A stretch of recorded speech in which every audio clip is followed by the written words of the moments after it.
All right. Thank you so much, everyone, for joining in Legalwiz's webinar. Very warm welcome to all of you. This is a webinar for legal agreements, contracts, and draftings. And I'm assuming most of us are digital agencies, ITES companies, IT outsourcing companies. And I hope this webinar proves to be an extremely valuable webinar for all of you to manage your contracts, agreements, and relationships with your clients, employees, consultants, and all the other stakeholders within your business. So thank you so much for joining in. With that, I today introduce our speaker for the session. Her name is Tanzim Surani, works as a legal executive at Legalwiz.in. And along with that, she holds credentials as BALLB. And apart from that, she has done her postgraduate diploma in law from University of Birmingham. She has worked with prestigious law firms along with certain government bodies, and now we have her today as our expert speaker. Thank you so much, Tanzim, for joining in, and very warm welcome to you for the webinar. Thank you so much, Shrijay, for a warm welcome, and I would like to appreciate Legalwiz for giving me such a big opportunity. We will try to put our hands on a niche topic of contracts and agreements. So yeah, let's hope for the best. Thank you so much. And with that, we start with today's webinar. So legal contracts drafting, something which has been always a pain point for a lot of agencies. I own an agency in the name of Hire for Hire Consulting, which is a very boutique style agency for some of you who wouldn't know. And so agreements have always been a bit of a pain point for me, how to establish relationships with various stakeholders. So I'm definitely very excited to learn a lot of things in that. Having said that, a lot of times what happens is people share various documents and they're differently named. Some of them are MOUs, some of them say that those are agreements, some of them say that they are contracts. So, before getting into the details of that, if you can very quickly sort of, enlighten us on whether they all mean the same thing or are they different fundamentally, and why and how. I think that would be a great starting point. So I completely agree with you, Shrijay. You talked about contracts and agreements. So there is a very thin line of difference between contracts and agreements. If we talk about agreements, per se, they are very large umbrella. In the sense, agreements can be written, oral, and they can be just a mere understanding. Like you mentioned, MOU. So are the agreements enforceable by law? Yes. Are they binding on both the parties? No. So they are sort of more informal. Now, if we take into consideration the contracts, there are basically 5 essentials for a contract. First would come offer and acceptance. The second one would be consideration. The third one would be legality. The fourth one would be capacity. And the fifth one would be mutual consent.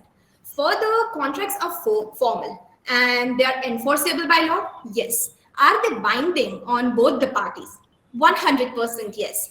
Also, providing this distinction, I would just like to mention one line. All the contracts can be agreements, but all the agreements cannot be contracts. I get it. So I think in that context, when we were talking about, MOUs would typically kind of be categorized as an agreement, but they are more of an understanding, sort of a documentation, and they may or may not be enforceable. So unless explicitly, mentioned so in an MOU, typically the MOUs wouldn't be something that you would consider as a contract or legally enforceable an agreement. Yes. So thank you so much for making that clarification for us. And with that, obviously, a lot of things go behind, a lot of effort goes behind, drafting a contract, having a right set of professional help in place. It definitely incurs some cost and so on and so forth.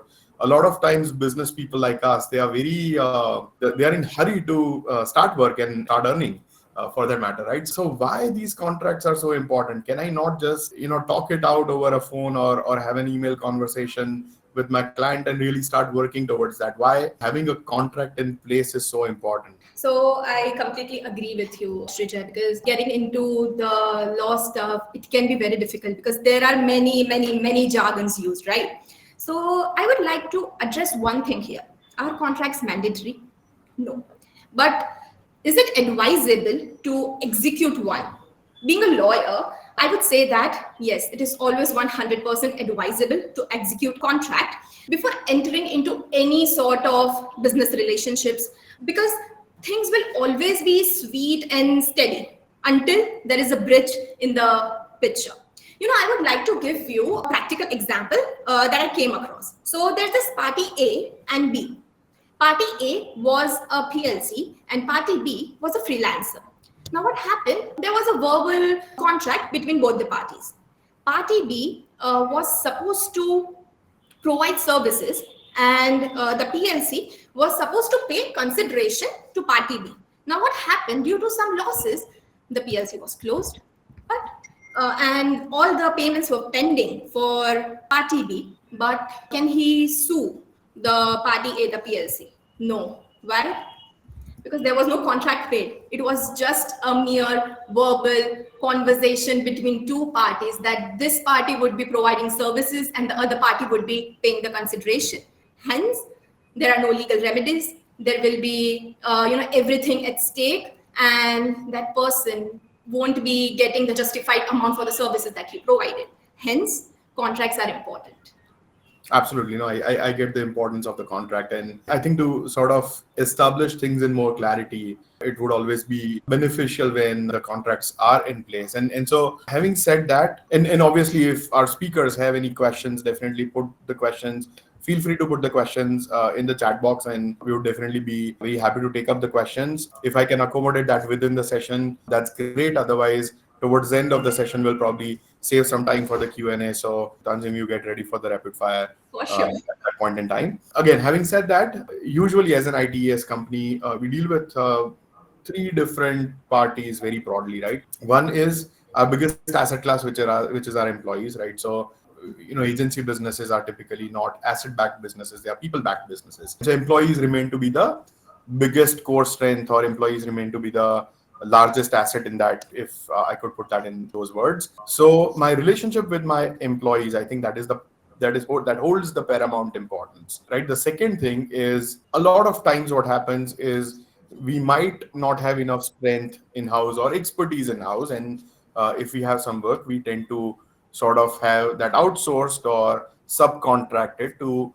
people who are better skilled or on the basis of availability. So contracts and consultants are also making an integral part of this whole business model. And obviously the most important or more important sort of aspect is how to earn money, and that comes from clients. And so that is how everybody gets their bread and butter. And so clients and relationships with the client is of a great importance. So I think employee, outside consultants and contractors, and clients make three very vital parties where I would really want to manage my relationships without a hassle. So if we could go one by one for all of these three, and let's start with employees. If you can share some examples, certain basic contracts that need to be in place, or even agreements, and how to go about it, I think that would be a great start.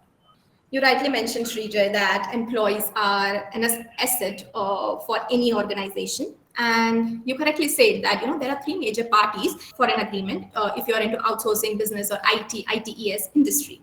So the first one is employees, the second consultants or contractors, and the third one are clients. So if we talk about employees, so mainly there are 4 steps while hiring: offer, acceptance, appointment, and then comes the employment contract in picture. Initially, the offer is made to a person from the employer. And if that offer gets accepted by the person, appointment comes into the picture. Now, the appointment letter is generally given on the date of joining. Once the same is signed, along with the appointment letter comes some major agreements, which are employment agreement, NDA, that is non-disclosure agreement, and IP agreement. So IP agreement, generally a clause related to the intellectual property rights, is covered in the employment agreement itself, and NDAs, which are non-disclosure agreements, are signed separately. Employees come across very, very, very sensitive information. So, it's always beneficial to be executing one non-disclosure agreement. And along with that comes HR handbook, which provides a complete information about code of conduct, policies, and procedures of company. So the HR handbook mainly covers all the employees, and one employment contract which mentions the scope of services, the termination clauses, the notice clauses, the IP clauses. Then comes the non-compete and non-solicitation clauses. That particular agreement is just related to one person, which is that employee. So that's a gist about how the hiring is done. Now, a person won't, like, he or she, the employee, might stay with you for, let's say, a year or two, maybe. Someone would decide to resign from the organization. At that time comes exit agreement in the picture. When an exit agreement is not signed, maybe that person won't be bound with any non-compete, non-solicitation, or NDA clauses. But when it is signed, when that particular employee resigns and leaves the company, at that time, he or she will make sure that, yeah, I have signed exit agreement and I am bound by the clauses, and I still have to maintain the confidentiality of the sensitive information which I received while working in that particular company. So yeah, this is the background of hiring and when the employee resigns. Great. So if I understand that correctly, there could also be certain clauses which persist beyond the termination of the employment. So let's say if you, during the tenure of the employment, if you have shared some sensitive information that you don't want the employee particularly to share, once they leave the company, there could be those clauses which can persist. Of course. Right. Great. I think one of the important questions that a lot of people have is, can you restrict people within your employment contract to not, join other competitors? Or in some senses, I think a lot of employment contracts also talk about a highly exaggerated notice period. And what I have, understood from various conversations that I've had with you while, kind of going through this webinar content, is there is a concept of garden leave, right? So if the employee is not being paid for a garden leave, then it is a bit difficult for a company, by the, obviously legalities in India, to prevent them from joining other party very quickly or not serving the notice period in that sense. So is that still a fair statement to make? Of course, see, when a contract is made, the other party, the employee, is of course going to read that particular agreement, and it is always mentioned in a contract that this particular agreement is signed by both the parties without any coercion. Hence, any clause mentioned in that agreement, unless and until it is not illegal by the law, it is reasonable and fair. Brilliant. Perfect. So I think just to kind of wrap up the journey for your employment agreements, obviously an offer letter, which I now assume that is not a binding agreement, it is just an indication that the company is providing an offer to the party. In this case, it is an employer and or employee, and it may or may not be accepted. So there is nothing binding about it. At the time of an offer letter or while conducting an interview, you kind of mentioned the importance of NDA. So if you're disclosing a lot of information in the interview process, it might also be great to sign an NDA. So those, at least, clauses that persist, even though there is no firm employment that is provided, at the end of the interactions, and that might help protect certain meaningful information or confidential information that is shared while the interviewing process is going on. Here comes an appointment letter, which is typically upon an acceptance of an offer. And once the appointment letter is given, along with obviously signing off an employment agreement, which talks about the nitty-gritties of the employment agreement and the terms and conditions of the employment and so on and so forth. A lot of larger companies, just to kind of repeat, they would have an HR handbook which typically governs the company-wide or the organization-wide policies, for example, the code of conduct and so on and so forth. And finally, it is an IP agreement, which is a lot of ITES employees or marketing agency employees or the other professions and businesses which are intellect driven. They produce a lot of work which might also be qualifying as an intellectual property. And while they are in the employment, whatever that they produce, if there is an IP agreement that is in place, to vest that in the interest of the company or in the interest of the employee or in the interest of both the parties, however that is mutually being decided by the parties. So definitely thanks a lot for providing that clarity on employees. And we move on to the next most significant parties, which is your consultant and contractors. Not everybody is on the payroll. There are a lot of consultants who work along with directly on client projects, or in the background, they're contractors, subcontracted. There are certain projects which are subcontracted to another companies, not per se freelancer or an individual. So if you can just share some of those contracts and agreements that need to be in place and maybe a bit of a nitty-gritty into that. Sure. So now let's throw some light upon consultants and contractors. Over here, I'll also take the clients, which would be the next slide, of course, into the consideration, because generally they are the contracts which are drafted for consultants or contractors as well as the clients are similar. The drafts, the agreements are the similar. However, the clauses would differ from party to party. Now, let's talk about consultants over here. If we consider consultant agreement, that is basically, for example, I am a CA and I have a firm. I do taxation, but I have clients for, let's say, IPR, which is trademark, right? And over here, because I'm not a qualified person to file the trademark, I will be hiring a consultant who would be filing the trademark for us. Similarly, it happens in the ITES industries as well. For example, I am developing an application, a web application, and I don't have enough resources and enough bandwidth to, develop that particular application. Hence, I'll be hiring a consultant and he will be providing me the services in regards to the, creation of that particular application or whatever the website or whatever the technicalities are needed to develop that particular application. In that course, in building that software, we will be, giving him a lot of confidential information in regards to that particular application, and that would be very sensitive. In that course comes the consultant agreement, which mentions all the clauses clearly, the scope of services, the confidentiality, the non-disclosures, the non-compete. For example, that person cannot make or develop the same web application.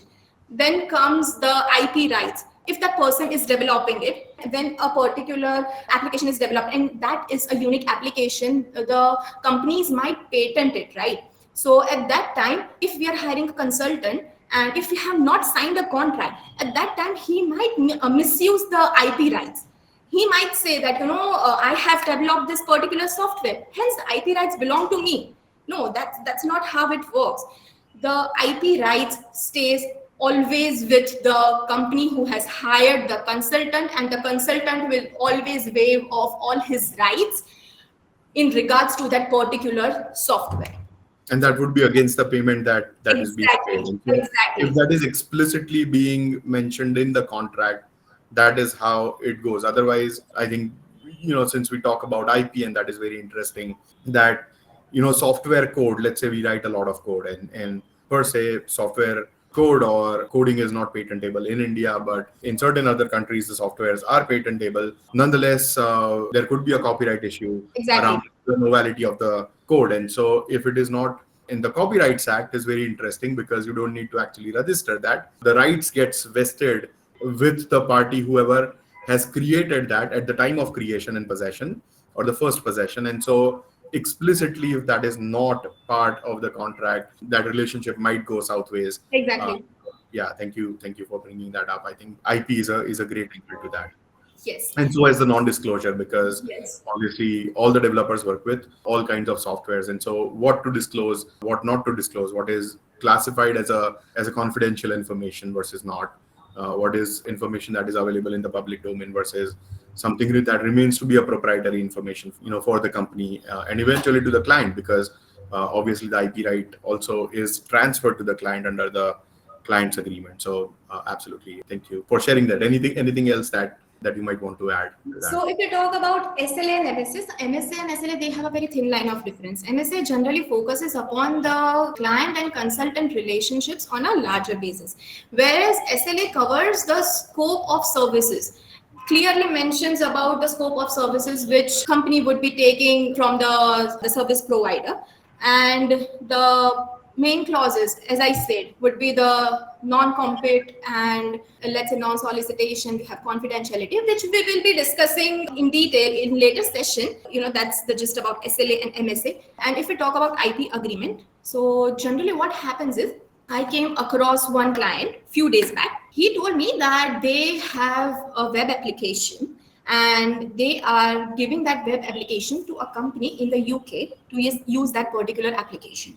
And they can change the source code, and they are licensing that particular company in the UK to change the source code and redevelop that particular application. Now, what happens here is, here along with SLA, NDA, one more agreement would come, which is IP licensing agreement, because they are licensing that, they are providing a license to that company in the UK to use this particular application and again redevelop it. Hence, at that time, it is IT comes, it is always better that along with SLA, you always sign and execute one IP licensing agreement, so that your intellectual property rights are protected always. So yes, that's, I think, information which I wanted to add. Yeah. Super, excellent.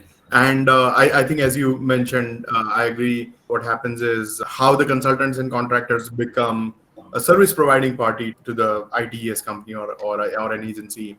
The same way the agency becomes a service providing party to the end client. And so a lot of these contracts still remain the same and applicable, and the clauses remain the same and applicable when we also talk about an agency's contract with the client. And so I think the third part of this webinar is discussing the contracts with the clients, assuming that a lot of this kind of carries forward. If you would want to talk a little bit about those agreements. So generally over here, the agreements remain the same. However, the clauses are a bit different. For example, I have an ITES company and I am providing services to the client. Over here, the clients would be providing me with the confidential information. Hence, the clauses would be drafted in such a way that the interests of the clients are protected.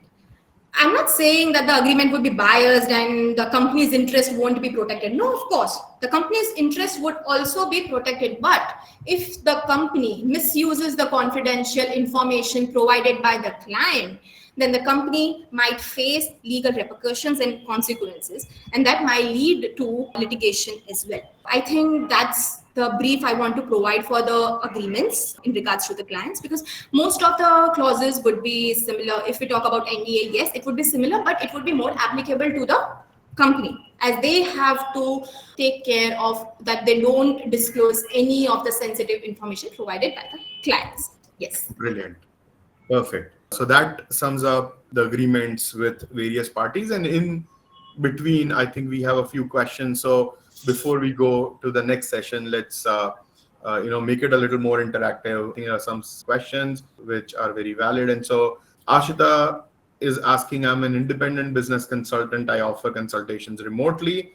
The client can book a call via a booking page, and they pay also. In a subsequent comment, she has written, there is a fees that is paid, and so bookings page itself. And so do I need a contract? And I think the answer to that also is in a later conversation on execution, that it might not be necessary always to physically execute a contract.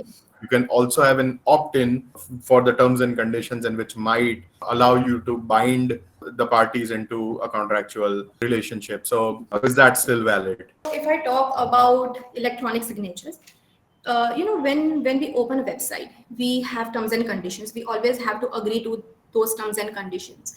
That in itself is a contract, that we are accepting those particular conditions which are given by the other party. And as per Section 4 of Information Technology Act 2000, yes, electronic signatures and agreeing to something on a website is admissible, and it can be considered to be a contract. So yes. Brilliant. Perfect. Thanks for that clarification. Also, there is another question from Dimitri saying, how would you recommend stipulating the acceptance procedure for provided services in a consulting services agreement? In other words, what document can the consultant use to confirm that the services have been rendered and there are no claims against them? I think this is something that we are going to discuss in our execution of the contract slide, and so I'll save it for that. Yes.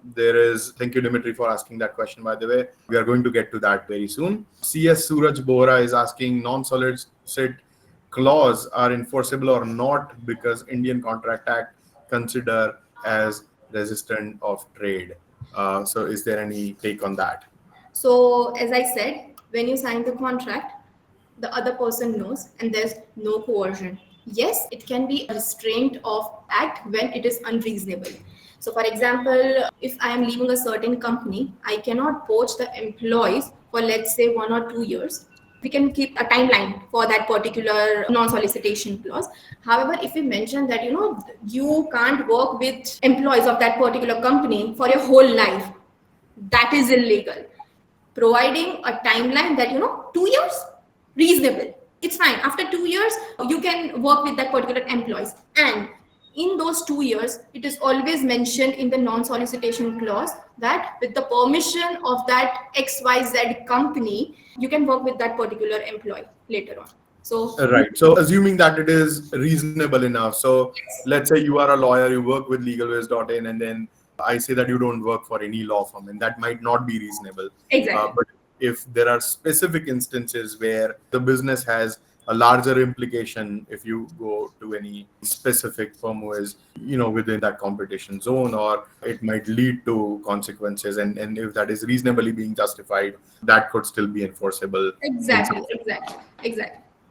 Makes sense. Absolutely. Brilliant. So I think that covers some of the questions. Dimitri's question we are parking. Just a very quick, I also put a comment on the chat, and I'll just mention that over here as we are halfway through our webinar. Thank you for being with us. We do have curated a very, very nice legal agreements kit as a giveaway for today's webinar, and it is being curated by experienced lawyers, and it's something definitely that is much better than downloading a random sample by searching a PDF free sample for an employment agreement sort of a thing. I hope it is as valuable to you as it is for us. And if you like the content for today's webinar, please give us a shout out, take a screenshot of this webinar screen, and post that on the internet.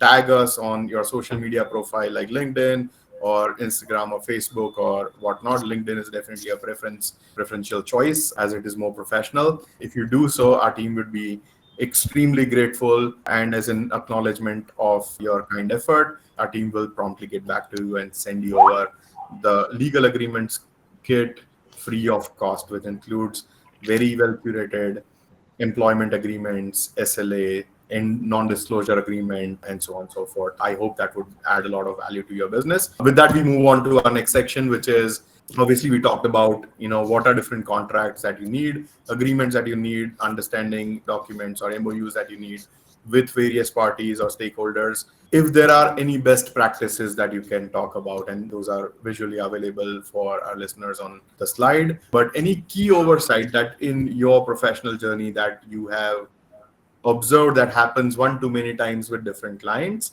and something that you would want our listeners' attention on, if you can just talk about certain things out of your experience purely. So the slide mentions many oversights, but I would like to focus on some mishaps that I have come across. The first one, the most basic one, not defining the scope of services properly and not mentioning the proper consideration, believing that we can trust on verbal communication.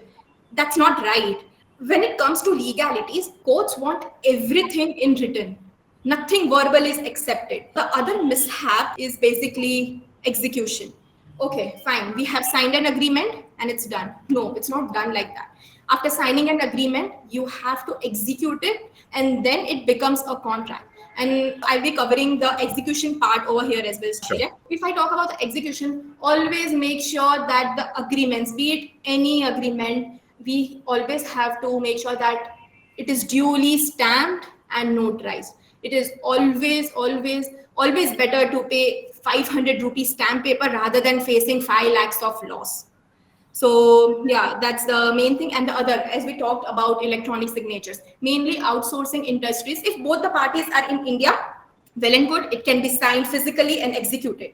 But if one party is in India, the other party is in US, let's say, comes in the picture, electronic signatures. And I mentioned before, section 4 says that yes, electronic signatures are admissible in courts. However, it is always better to sign those agreements electronically on a third party platform.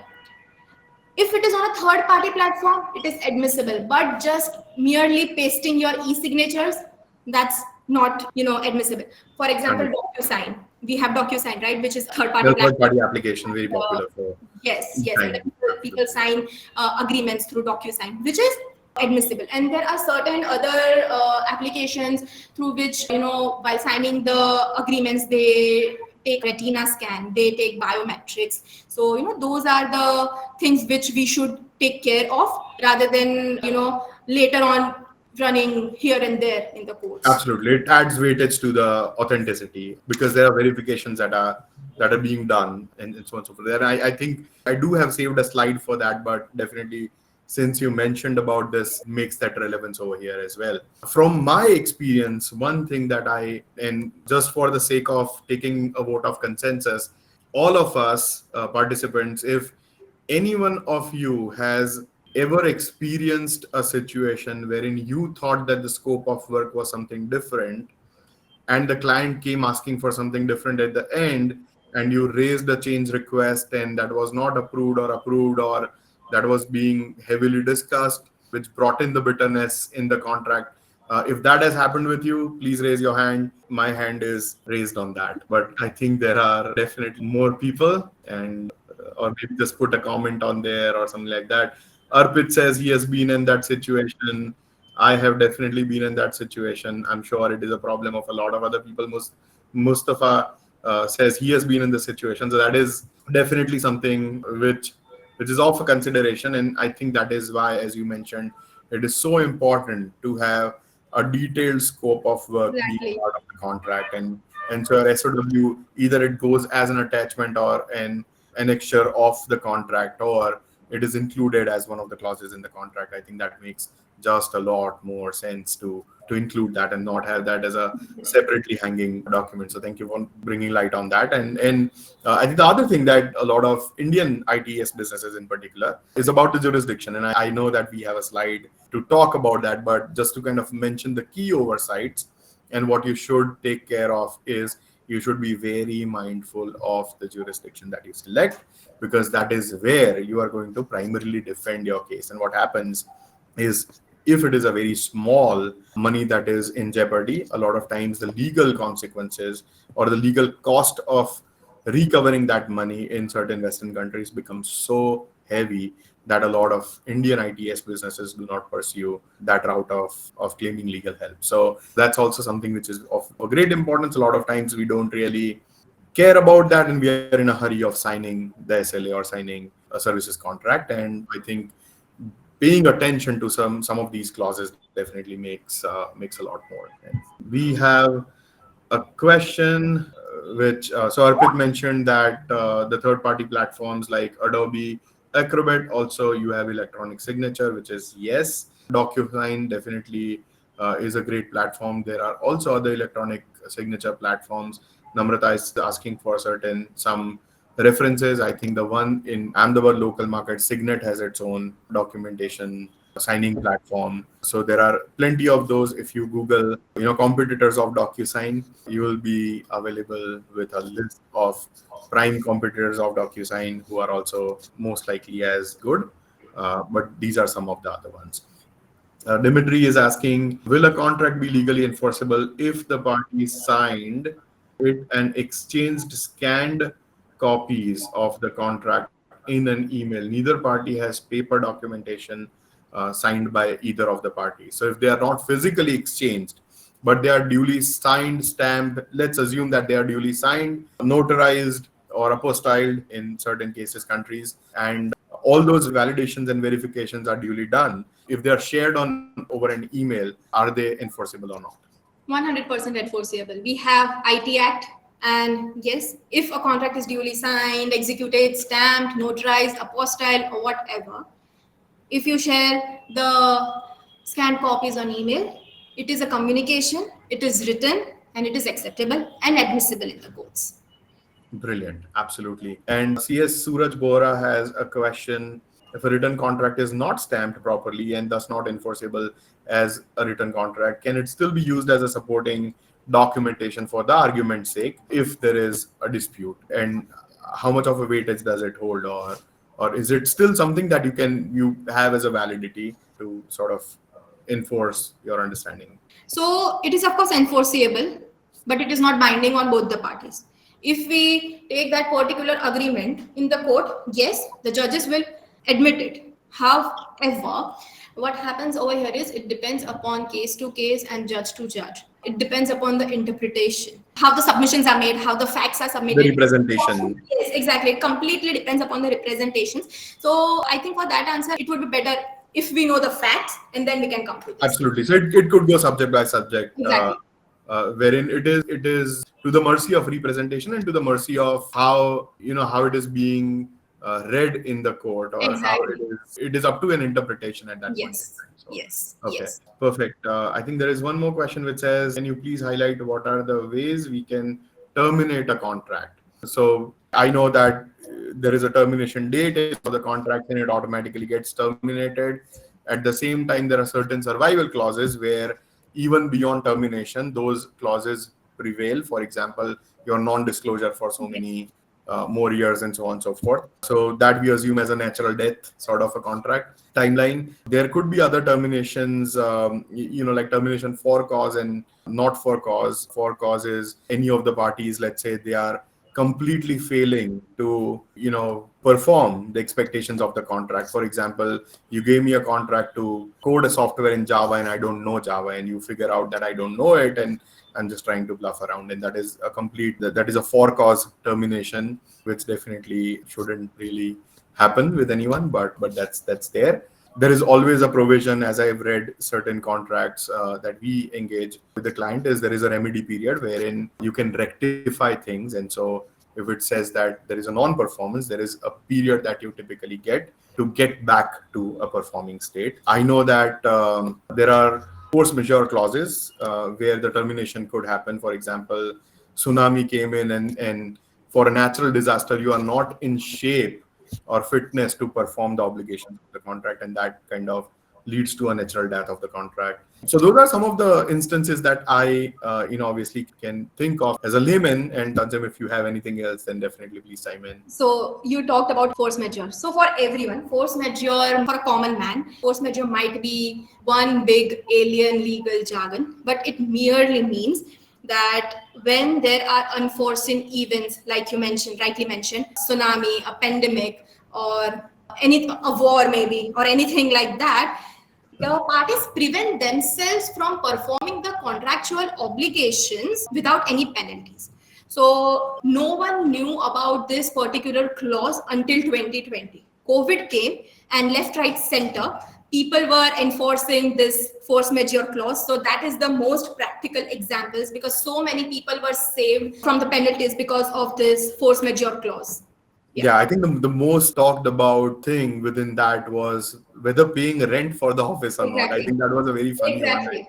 I particularly found it quite interesting because a lot of people had that clause without even knowing what they're signing in, right? I mean, it is such a jargon word that for a layman like me, I never had that relevance until I had it. And I think that has happened with one too many people. So absolutely, that's very relevant. Brilliant. So getting into the next slide, and I think we talked enough about execution, but Yes. definitely, I'm sure you have anything to add. If we come to the execution part, I think most of the points are covered. But if you have anything to add, please go ahead. No, I think the only thing that I have to not necessarily add, but reinstate is perfectly okay to sign contracts on third-party utilities, and more importantly, a popular utility like DocuSign or anyone else. And Spot Draft is another one that I'm definitely mentioning over here because I think somebody asked what are the other alternatives. Spot Draft is a great alternative.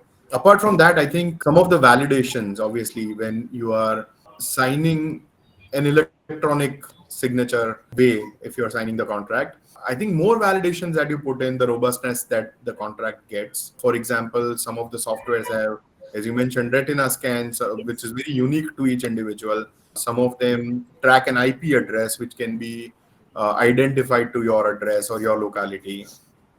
Some of them have fingerprints, and some of them, to a great extent, have a government authorized token that you can use, for example, your digital signatures and things like those, which are OTP authenticated in a lot of cases, which also belongs to your personal mobile phone. So I think adding those layers of validation helps you to kind of make that electronic signature more robust in your defense. And so yeah, that's probably the only thing that I wanted to.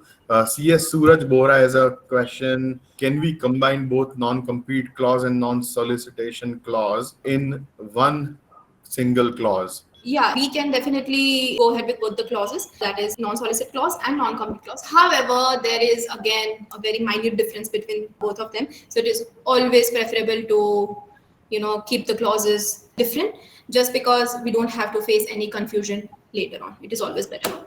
Correct. And if I understand that correctly, and please correct me if I'm wrong, as I'm just understanding that from a layman's standpoint, solicitation is more about what belongs to your company that I am taking away, for example, an Exactly. employee or a knowledge, and non-compete is I get into a competing domain Exactly. either with my own knowledge or otherwise. And so that has to do more with the business competitive landscape, and solicitation has to do with more of an internal resource getting away with that, and if that's the way to put it. That's completely correct, Shrijay. Yes. Brilliant. Wow, I'm starting to learn a bit here and there. Great. So key clauses. I think you already have the slide up, and I think it is about time to discuss some of those key clauses. I think we discussed about force majeure, discussed very briefly about non-compete, non-solicitation. But anything that you generally would want to talk about when you are drafting a contract, I think there are two different things that I've seen. One, which goes a lot more customized, right? How I want my contract to be. And then there are certain things which are almost added by a lawyer as standard clauses, what typically we refer to as a boilerplate. Yes. Right. And a lot of times particularly when I am reading a contract, I had that tendency. Now I've improved upon that, but I had that tendency to miss those boiler clauses for my reading or understanding, because I assume that these are just there for whatever reason I don't understand. And most of these clauses are extremely jargonized that I didn't understand at that point. So again, are one obviously from a normal background, a non-legal background that I come from, are they important, or they are there to sort of create value for the profession? Second, if they are important, please enlighten us on why they are important. And third is just de-jargonize that for us if you can. So they are important. They are very, very, very important. The way it is important to mention proper scope of the services, it is always very important to have these boilerplate clauses in your agreement. Without these boilerplate clauses, an agreement is not an agreement, a contract is not a contract. Because if these are not there, you are definitely going to face some of the legal repercussions. Now, like we mentioned before, we have already gone through non-compete, non-solicitation. Notice and correspondence is just basically mentioning the address, email address, name and phone number of the party, so you know how can you communicate with the other party. Dispute resolution, if I take into consideration, that is generally in regards to the arbitration and mediation. So before you go to the court, there comes step of arbitration and mediation, where quickly the disputes in the business relationship are sorted out with the by the retired judges, or let's say a good senior advocate. So that is basic explanation for dispute resolution. Force majeure, we have covered it. Indemnity. Indemnity is one of the important clause that basically talks about the financial losses. For example, there are two parties, party A and party B. Now, just because party A leaked certain confidential information about their client, the party B had to face penalties. Okay. Because those both the parties were interconnected. Now what happens is, if we talk about indemnity, what we mentioned in indemnity clause, I'll be just giving a gist of that. If party A, because or maybe due to the negligence of party A, something happens at that particular time, party B won't be liable for any losses. So That's they're indemnified of indemnity. Exactly. the misdoings or the intentional misdoings or The negligence of other party. the other party. Yes, exactly. So that's the gist. It can be mutual as well. That both the parties agrees that if I because of my negligence something's happened, you won't be facing the losses. If something happens because of your negligence, I won't be facing the losses. So it is always better to be mutual. So you don't have to face any legal repercussions or litigations. Sure. I would like to focus on jurisdiction, which is the most controversial clause in the entire agreement. Like I mentioned before, if both the parties are in India, things are easier. But when one party is in India, and let's say the other party is in the US, and a contract was made, jurisdiction was kept as, let's say, courts of California. Now there are some disputes, there's a breach of contract, and now the Indian party wants to keep the jurisdiction in India. He or she wants to go ahead with the Indian courts and not the courts in California. So is there a locus standi of that particular suit in Indian courts? That's what I want to talk about. So if I talk about civil procedure codes, which completely talks about the jurisdictions and the locus standi of certain cases in certain courts, what happens is section 20 of the civil procedure code, it states that yes, there is a locus standi of such litigation in India, even though the contract had clearly mentioned that the courts will be in the California or in the US jurisdiction, that particular case still has a locus standi in Indian courts. In case of violation of agreement, Indian courts can address geographical jurisdiction, and if the cause of action is arised partly or wholly in India, the suits can be filed in Indian courts. And it was also laid in a Supreme Court judgment, which I have quoted in the slide itself, which is The Entertainment Network versus yes. And in that particular judgment, the honorable judge of the Supreme Court, quoting and unquoting him, he mentioned that if the agreement has a different jurisdiction in a foreign country, but partly or wholly the cause of action is arose in India, the suits can be filed in Indian courts as well. Brilliant. That is an amazing insight, because most of the times, most of the ITS company owners think that it has to be defended in clients. And because when client is sending a contract to get signed, we are in hurry to sign it. And a lot of times we don't really defend on where the jurisdiction should be. And so knowing that there is some light at the end of the tunnel for that is very helpful. Also, I would very quickly want to mention that in a very interesting case scenario, not naming the website in particular, but a popular website has their jurisdiction in Singapore, which is not the country that they are on the terms and conditions. And assuming that they are not registered in that region as a company, neither most of the clientele of theirs are there. And so typically that sort of is, in my understanding, it is put in to make sure that if there is very small claim, nobody is really going overseas to file within that jurisdiction. So some of those tricks and something that we should be mindful of. And so thank you for bringing that up and making us understand that. And with that, I think we are almost at the wrap for our webinar. Some of the practical tips that I would cover as a wrapping slide. Obviously, when you are drafting a contract, it doesn't need to be jargoned all the time. Apart from lawyers, if you also as a layman can understand that is the best contract to have a very thorough review, especially with the boilerplate clauses, because they mean things and they are not just there as placeholders. If at all you need to seek legal help, please have a professional help, which is available widely. There are plenty of professionals, I'm sure, around you. There are great lawyers, there are great professionals who help people navigate legal things. And so I hold an utmost regard for the fraternity of lawyers, chartered accountants, company secretaries.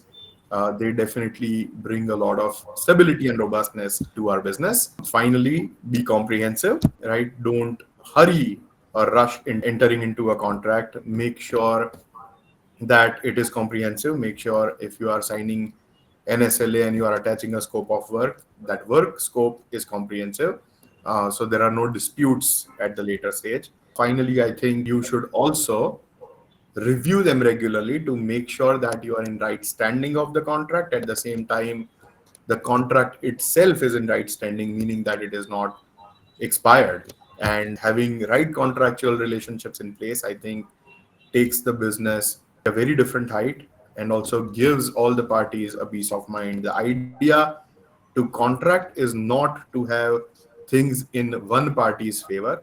Most of the contracts that we sign, which are beneficial to both the parties or create synergy rather than favoring one or the other, I think they are typically the most nicely surviving contracts. And so I think with that, we do put a wrap to today's session. There are some questions which obviously we couldn't answer, but if at all you need an answer to that, please write us an email on support@legalwiz.in. You can visit our website, legalwiz.in, and there is plenty of information that is also available there. Just to put a wrap to that, please do not forget to take a screenshot of this webinar, post it on your social media, give us a shout out by tagging our profile, and our team will be very prompt to send you your well deserved free legal documents kit curated by very experienced professionals. Thank you so much for being with us. Thank you, Tanzim, for all the knowledge and parting of your wisdom. And thanks all the listeners for staying with us for so long. We love the conversations. I hope you guys did also and found it interesting. And until next time we meet, thank you so much, everyone. Take care. Thank you so much. Thank you.